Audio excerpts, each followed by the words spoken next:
La plaça de les Illes Balears canviarà bona part del seu aspecte actual a millor gràcies a les obres de renovació del seu parc infantil. L'Ajuntament ha adjudicat la realització d'aquestes obres, que suposarà una inversió total de 183.702 euros. La veritat és que és una de les artèries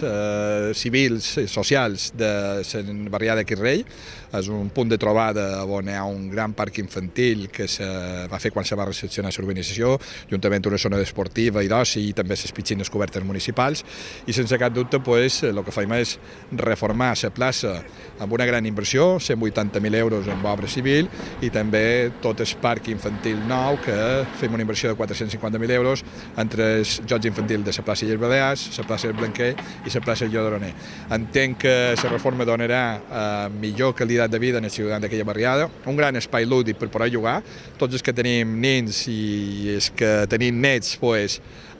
sabem el que és anar amb els nets o amb els nens a la plaça a jugar en els columpios, i evidentment avui tenint una plaça de jocs infantils moderna, actualitzada, amb un paviment sintètic, antivandàlic, que la gent quan cau no se fa mal, sense cap dubte és una gran notícia, i jo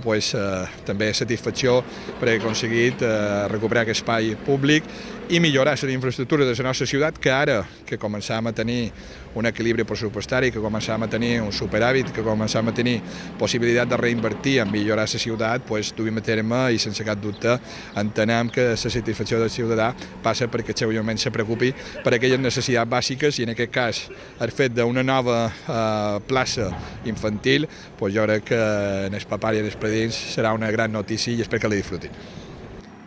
Després de la reforma, quedarà una superfície jardinada de 220 metres quadrats, un espai de 768 metres de jocs infantils, a més d'altres 2.600 metres de paviment dur.